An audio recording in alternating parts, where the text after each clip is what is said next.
यहाँ से ले जाओ नंदगांव में नंदराय के भवन में छोड़ दो। यहाँ पर ये बालक सुरक्षित नहीं रहेगा। इसको अभी रातों रात नंदगांव भेजो। आकाशवाणी के सुनते ही देवी की मैया तो पागल हो गई। हे विधाता, हे ईश्वर, हे भगवान, मैं कैसी अभागिन हूँ। 6 बच्चों को मेरे भाई दुष्ट दुराचारी कंस ने मार दिया। 7वां गर्भ में था तो पता ही नहीं चला कहाँ चला गया।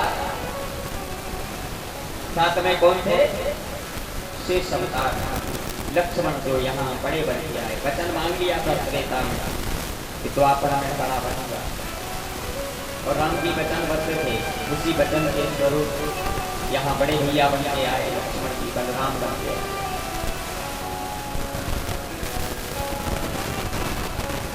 देवकी मैया आंखों से आंसू की झड़ी लग गई है। हे ईश्वर, हे विधाता, कैसी अभागिन मां को जन्म दिया तुमने। 6 बच्चे गोद में आए, एक भी बच्चे का लालन पालन नहीं कर पाई। जैसे जैसे करके एक लाला जन्मो तो ये आकाशवाणी मेरे लाला को मुझसे अलग करना चाहती है। झट से अपने कन्हैया को लिया और हृदय से लगा दिया। बस देव कह रहे, देव की विलंब ना करो। सुना तुमने आकाशवाणी ने क्या कहा? लाओ अपना लाला मुझे दे दो। देव की कहने लगी, स्वामी, जैसे मछली जल के बिना नहीं जी सकती, ऐसे मेरे लाला के बिना मैं जी नहीं पाऊंगा। दुनिया की कितनी बड़ी आपत्ति क्यों ना आ जाए, लेकिन मेरे लाला को मुझसे जुदा मत करो। अब और ये बच्चों का कष्ट मुझसे सहा नहीं जाएगा। बात भी सत्य है। जिस माँ की गोद में आने वाले 6 बच्चों को दुष्ट ने पापी कंस ने मार दिया। 7वां गर्भ योग माया से खींचकर रोहिणी के गर्भ में भेज दिया। 8वां खिलौना जैसे गोदी में आया तो आकाशवाणी उसको छीनने का प्रयास कर रही। लेकिन क्या करें, ब्रह्म की लीला ही अद्भुत है।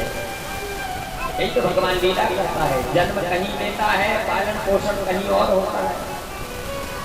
यही तो भगवान की लीला है। यही तो भगवान ने बताया कि जिसके भाग्य में जो सब कर्म लिखा होता है वैसी जगह पर जीव को जाना पड़ता है। यही तो शिक्षा प्राप्त होती है। भगवान ने जन्म कहाँ दिया? जेल के अंदर। क्यों जेल में जन्म क्यों दिया? इतने पूरे ब्रह्मांड को छोड़कर जेल में ही क्यों जगह चुनी भगवान ने? कई कारण है। हमारे ब्रज के विद्वान कहते हैं भगवान ने जेल में इसलिए जन्म दिया है घोर कलिकाल युग में जो पापी दुराचारी होंगे वो पद प्रतिष्ठा और पैसा के बल पर बड़े बड़े पाप दुराचार अपराध करेंगे, लेकिन पद प्रतिष्ठा और पैसा के द्वारा उनको सजा नहीं मिलेगी। निर्दोष गरीबों को फंसाकर वो जेल में बंद करवाएंगे। अपराध कोई और करेगा, सजा कोई और भुगतेगा। ऐसा कलयुग में होगा। इसलिए भगवान ने कहा द्वापर में जब मैं जन्म लूंगा तो जेल में ही जन्म लूंगा, ताकि जो निर्दोष जेल में बंद हैं मैं स्वयं जाकर अपने हाथों से उनके बंधनों को खोलूंगा। ऐसी ब्रह्म की लीला बन जाती है। कई कारण हैं भगवान की जेल में जन्म लेने। कंस ने जिस जेल में बंद किया था उस जेल में 7 दरवाजे थे, बड़े बड़े ताले लगाए थे, बड़े बड़े मल्ल द्वार बार दरवाजे पर पहरा दे रहे। प्यारे भाई ने बार बार देव ने कहा, देवी तू बड़ी पागली है। अरे पागल, जिसको तुम अपना पुत्र समझ रही है ना, एक पुत्र नहीं है, ये ईश्वर है, ब्रह्म है, भगवान है। और विलंब न करो, लाओ अपना लाला मुझे दे दो। देवी कहने लगी स्वामी आपके लिए ये ईश्वर होगा, आपके लिए ये ब्रह्म होगा, मेरे लिए तो मेरा पुत्र है। अब कभी मेरे बेटा को ईश्वर और भगवान मत कहना। ऐसा क्या दिख रहा है मेरे लाला में जो तुमने भगवान बना दिया? नहीं नहीं, मेरा लाला भगवान नहीं है, ये तो मेरा बेटा है, मेरा पुत्र है, मेरा लल्ला है। कितना प्रेम है मां के अंदर। तो वसुदेव कहते हैं तू बड़ी बावली है, पागल है, ये सूर्य है, सूर्य। तो सूर्य को आंचल में छिपाया जा सकता है कभी? बड़ी बावली, विलंब मत करो। कंस के पाप का घड़ा भर गया है, उस घड़े को फोड़ने के लिए ही ये प्रकट हुआ है। ब्रह्म ईश्वर भगवान है, बड़ा होकर के आएगा, कंस को मंडल से अत्याचार से कंस का वध करके पूरे मथुरा को मुक्ति दिलाएगा। ये ईश्वर है। बार बार समझाया, तब देवती की समझ में बात आई। एक सूपा उठाया, लाला तो लिया, उस सूपे में जाया, हाथों में हथकड़ियां लगी हैं, पाँव में बेड़ियां लगी हैं। कन्हैया को सूपा में लेकर कर जैसे वसुदेव ने सर पे रखा, विचार करने लगे कि हे भगवान, हाथों में हथकड़ी, पाँव में बेड़ियां हैं, अब लाला को नंदगांव कैसे पहुंचाएंगे? लेकिन ब्रह्म की लीला अद्भुत हो महाराज। सुखदेव जी महाराज कहते हैं राजा वसुदेव है जीवात्मा।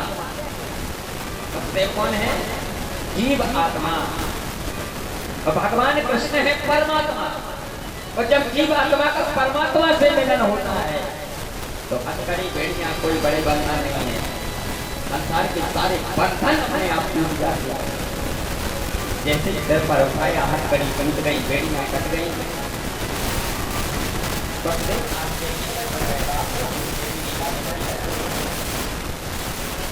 जिन हथकड़ी बेड़ियों को काटने के लिए बड़े बड़े अस्त्र शस्त्र की आवश्यकता होती है,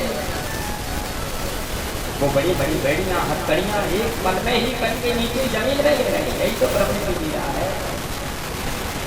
क्योंकि ब्रह्म का काम है जीव को बंधन से मुक्त करना, और भगवान ने यही किया। वसुदेव बंधन में थे तो भगवान ने प्रकट होकर वसुदेव के बंधनों को काटा और संसार को क्या ने दिया?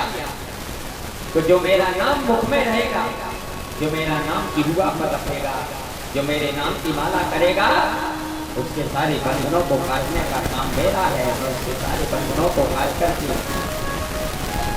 मुक्त कर दूंगा, हमेशा हमेशा के लिए वो निर्भय हो जाएगा।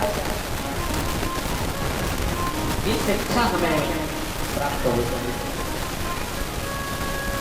हम लोग संसार में आए, कितने प्रकार के बंधन फंस गए। अहंता, ममता, काम, क्रोध, लोभ, मोह, मद मत्सर, अहंकार, कई प्रकार के बंधनों में हमें बांध दिया गया है। और इन बंधनों में बंध करके हम ब्रह्म से दूर होते जा रहे हैं। तो भगवान ने शिक्षा दी संसार को। प्यारे भाई, हथकड़ियां बेड़ियां कट गई, वासुदेव कन्हैया को लेकर के चले। मैया देवती प्रेम में पागल हो गई। एक पल के लिए मेरे लाला को मेरी रोटी, एक पल के लिए मुझे उसका चेहरा तो देखने,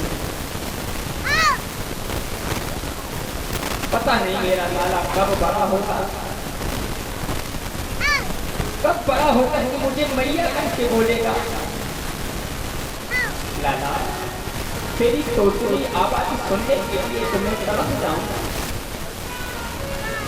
कि तेरी ऐसी लीला है विधाता। जब वसुदेव चलने लगे, देवकी ने पीताम्बर पकड़ लिया, बस एक बार गोद में ले जाना।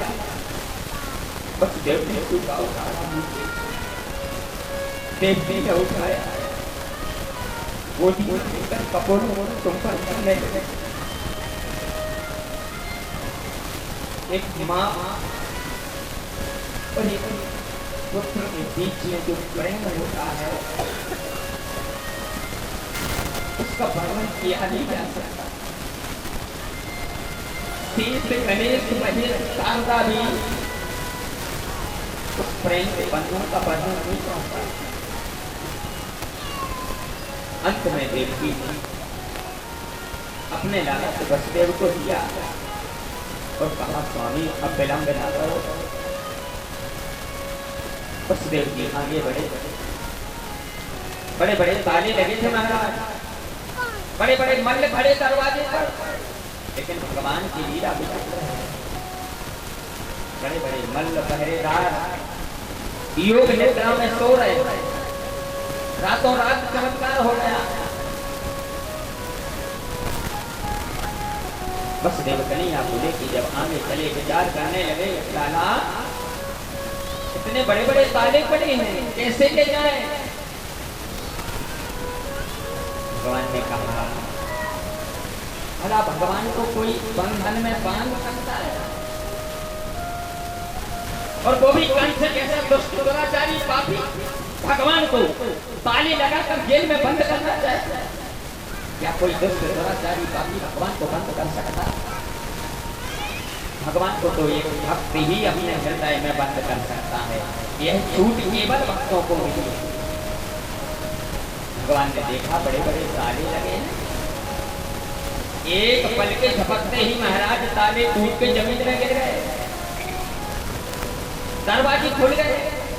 पहरेदार सोते रहे, वसुदेव आगे बढ़े, सातों दरवाजे खुल गए, सातों ताले टूट गए, सब सोते रहे। कन्हैया को लेकर के बाहर आ गए। यहाँ देवकी तो ग्रह में पागल की तरह है। जेल के अंदर जितने फटे पुराने कपड़े पड़े थे सबको उठाया, एक पोटली बांधी, गोदी में ले लिया। मानो देवकी को लग रहा है कि मेरा डाला मेरी गोद में, पागल हो गए। हरी का पल्लू सर से नीचे गिर गया, जो छोटी बड़ी थी वो टूट गई, बाल बिखर गए, श्रृंगार अस्त व्यस्त हो गया।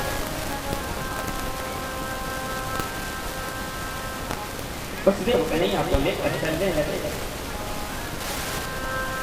ये पृथ्वी जो है ना, ये पृथ्वी कौन है? भगवान नारायण विष्णु की पत्नी है पृथ्वी। भगवान विष्णु की दो पत्नी है, एक श्री माने लक्ष्मी और एक पृथ्वी। पृथ्वी ने सोचा मेरा पति आ रहा, कई वर्षों के बाद पृथ्वी ने 16 अवतार किए। जहाँ जमीन में गड्ढा थे महाराज, वो गड्ढा अपने आप भर गया। जहाँ जमीन ऊंची नीची थी वो विलीन हो गई, हरी हरी घास निकल आई। जिन पेड़ों में फूल नहीं आती थे उनमें फूल आ गया, जिनमें फल नहीं लगते थे उनमें फल लग गए अपने आप। रात का समय हो, चांदनी छिटक रही, क्योंकि भगवान ने कौन से वंश में जन्म लिया? चंद्रवंश में। त्रेता में कौन से वंश में जन्म लिया था? सूर्य वंश। चंद्रवंश गया था राम जी के पास, हमें छोड़ के चले गए। राम जी ने वरदान दिया था द्वापर में चंद्रवंश में आएंगे, ये चंद्रवंश में जन्म लिया। आज चंद्रमा की चांदनी चमक रही आकाश में, चंद्रमा बड़े प्रफुल्ल है, प्रसन्न है बात रही। ऐसा आनंद है इसका दिव्य दर्शन। आपकी लीला बड़ी अद्भुत है।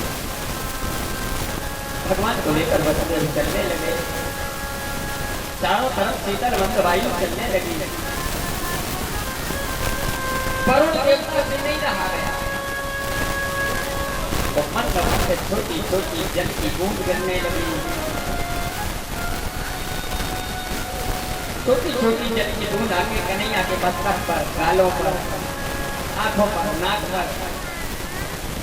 महाराज जब चंद्रमा का प्रकाश पड़ता है कन्हैया पर, छोटी छोटी जो बूंद थी उनके अंदर चंद्रमा का प्रतिबिंब देखकर ऐसा लगता है मानो कन्हैया के पूरे मस्तक पर मोती लगा है। जैसे प्रातःकालीन शीत ऋतु में जो हम फसल बोते हैं खेत में, जब उसके बिंदु उसके ऊपर आते हैं फसल के ऊपर, जब सूर्य की किरण पड़ती है तो वो ओस के बिंदु मोती की तरह चमकते हैं। आज कन्हैया के कपोलों पर, गालों पर, मस्तक पर वो जल की बूंद मोती की तरह चमक रही है। बड़ा अद्भुत दृश्य है। वेदव्यासी महाराज ने कहा, राजन कन्हैया को लेकर बचते चलते गए। मार्ग में जो पेड़ लगे थे वो पेड़ झुक गए। पेड़ों ने सोचा हम तो जड़ है, तो सीधे खड़े रहेंगे तो हमारे जीवन को धिक्कार है। पर ब्रह्म परमात्मा जा रहे हैं, जा रहे भाई। वृक्ष जो है वो जड़ होता है, लेकिन उसके अंदर आत्मा होती है।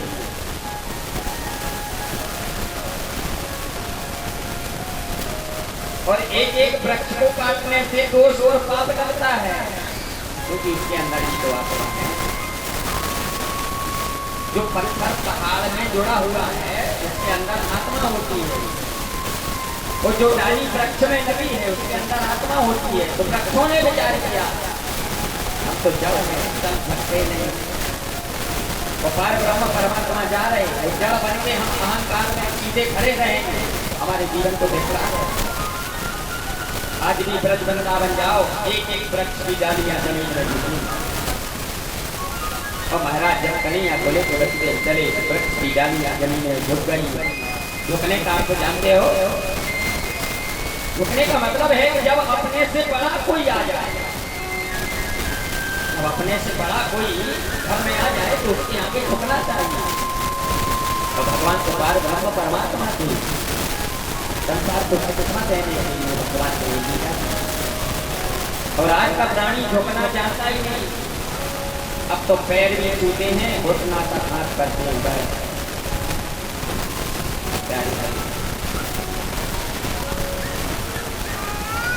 भगवान की लीला बड़ी अद्भुत है। आज कन्हैया को लेकर बचते चले, जो पुष्प लगे थे पेड़ में वो फूल फूट के कन्हैया के ऊपर गिरने लगे। वायु देवता से कहा है, वायु देव